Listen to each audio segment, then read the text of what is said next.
Hello guys, welcome back to my YouTube channel. तो आज हम बात करने वाले हैं मनाली के बारे में। अगर आप मनाली घूमने जाने का प्लान बना रहे हो तो आपको ये 10 जगह ज़रूर घूमनी चाहिए। और वो 10 जगह कौन सी है, आज हम इसके बारे में बात करेंगे।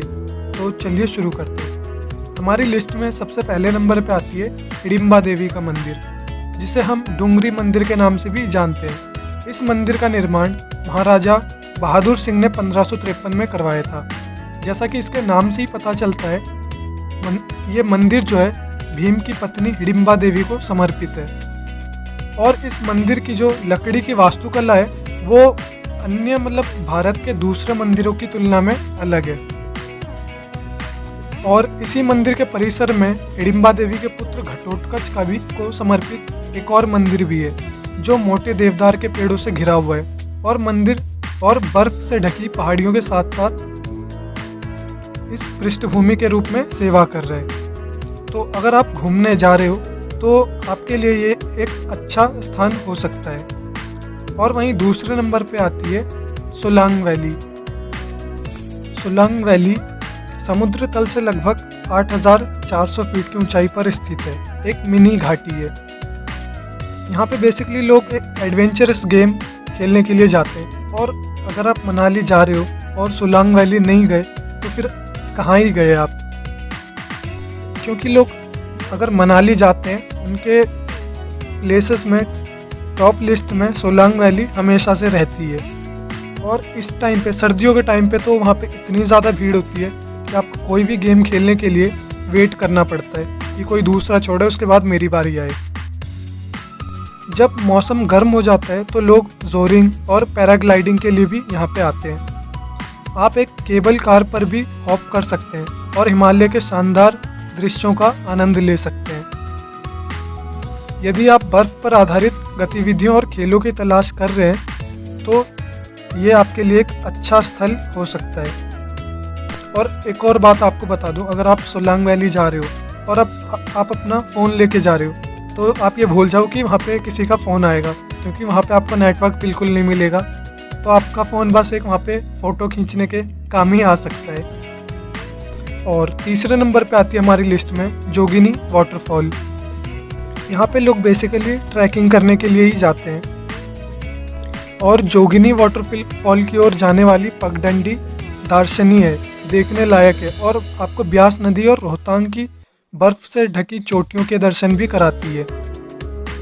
और जोगिनी वाटरफॉल को एक तीर्थ स्थल के रूप में भी हम देख सकते हैं, क्योंकि इसके जो आमने सामने बहुत सारे पुराने मंदिर भी है।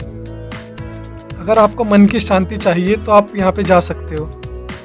और जोगिनी वाटरफॉल ट्रैकिंग के साथ साथ एक पिकनिक स्पॉट भी है। अगर आप अपनी फैमिली के साथ जा रहे हो तो यहाँ पे आप पिकनिक भी कर सकते हो। और अगर आप जोगिनी वाटरफॉल जा रहे हो और आपको आमने सामने बहुत सारे ऐसे लोग दिखेंगे जो उनको मिलता ही नहीं है कि जोगिनी वाटरफॉल है कहाँ, अगर वो ट्रैकिंग कर रहे हो तो। क्योंकि जो आमने सामने से आएगा वो आपको यही बोलता हुआ दिखेगा कि भाई आगे मत जा, आगे कुछ भी नहीं है। और अगर आप गूगल मैप के हिसाब से जाओगे तो आप भटक जाओगे, आप कहीं भी पहुंच जाओगे। वहाँ पे गूगल मैप का क्या ही बोलूँ, एक जगह नहीं आपको वो दूसरे जगह पहुँचा देगी। और आप आते आते इतना थक जाओगे, आपके कमर पैर शरीर का अंग अंग टूट जाएगा, दर्द करने लगेगा जोगिनी वाटरफॉल ढूंढने के चक्कर में। और चौथे नंबर पे आती है द मनाली गोम्पा।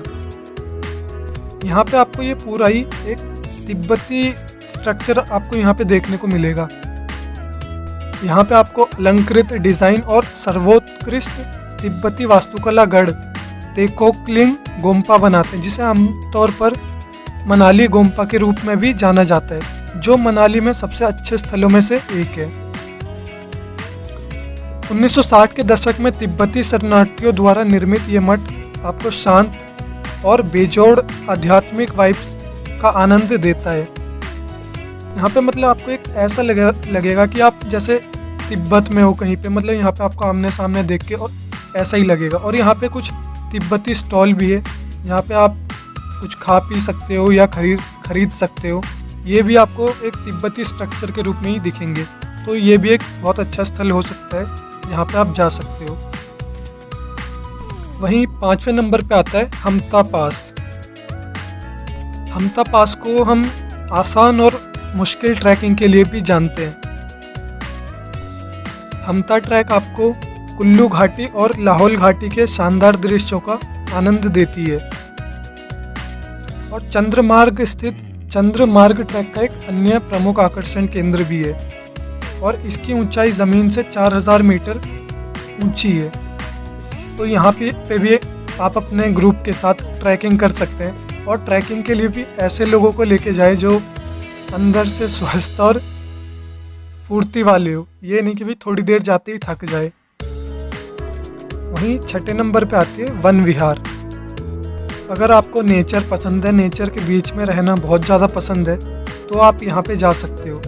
यहाँ पे आपको मनाली शहर के बोहेमियन सेटिंग में कुछ शांत क्षणों की तलाश कर रहे हो तो आपको यहाँ पे जाना चाहिए। जैसे आपको बहुत ज़्यादा शांत वातावरण चाहिए तो आप यहाँ पे जा सकते हो। यहाँ पे आपको बहुत सारे अलग अलग स्पीशीज़ के जानवर, पौधे, पक्षी ये सब देखने को मिलेंगे जिनका आप मज़ा ले सकते हो देख के। यहाँ पे आपको हरे भरे और आकाश छूने वाले देवदार के पेड़ भी देखने को मिलेंगे। और आप यहाँ मानव निर्मित झील के चारों ओर नाव और पैंतरे पर भी हॉप कर सकते हैं। जैसे आपने बहुत कुछ किया और अब आपको चाहिए कहीं शांत माहौल, सब कुछ कर लिया, मनाली में हर जगह घूम ली, अब कुछ शांत सा चाहिए, तब आप यहाँ पे जाओ। और 7वें नंबर पे हमारी लिस्ट में आती है कोथी। 2500 मीटर की ऊंचाई पर प्रतिष्ठित स्पीति राजमार्ग पर स्थित कोठी पहाड़ों में से एक आकर्षक आवास है जो अपनी प्राकृतिक सेटिंग के लिए प्रसिद्ध है। और राजसी विचार ये बर्फ से ढकी चोटियों और ग्लेशियरों की पेशकश करता है। ये रोहतांग पास की तलहटी में है और इलाके को ब्यास द्वारा तराशा गया है जो इस क्षेत्र के हिस्से से होकर बहती है। शिविर के लिए गांव भी एक आदर्श स्थान है, खासकर यदि आप पैदल रोहतांग पास की खोज करने की प्लानिंग कर रहे हो तो। और ये गांव में देवी शुभांग चंडिका को समर्पित है। यहाँ पे लोग इनकी पूजा अर्चना करते हैं। और 8वें नंबर पे आती है बीस रिवर। ब्यास नदी में क्षेत्र में एक प्राकृतिक मील का पत्थर है जो आपको मनाली के हर क्षेत्र में देखने को मिलेगा। और वशिष्ठ गांव को नदी घाटी के उत्कृष्ट दृश्यों का आनंद लेने के लिए सबसे अच्छी जगहों में से एक माना जाता है मनाली में इसे। जबकि कोठी की यात्रा आपको अपने स्पष्ट नीले पानी के करीब लाएगी, मतलब वहाँ पे आपको एक नीला नीला पानी देखने को मिलेगा। बेसिकली ये भी एक एडवेंचरस गेम यहाँ पे खेले जाते हैं और यहाँ पे आपको राफ्टिंग और प्रीडी गांव को सबसे रोमांचक रैपिड्स गेम भी आप यहाँ पे कर सकते हैं। और मतलब यहाँ पे बेसिकली आप यहाँ पे एडवेंचरस गेम कर सकते हैं और यहाँ पे पत्थरों पे अपनी फ़ोटो खिंचवा सकते हैं। और 9वें नंबर पे आती है हमारी लिस्ट में ओल्ड मनाली। ओल्ड मनाली शहर के अधिक प्राचीन भागों को संदर्भित करता है। मतलब ओल्ड मनाली में आपको पत्थरों के बस्तियां देखने को मिलेगी, जंगल देखने को मिलेगा, ऊंची ऊंची पहाड़े देखने को मिलेगी, सेब के पेड़ देखने को मिलेंगे। हर जगह आपको ये देखने को मिलेगा ही मिलेगा।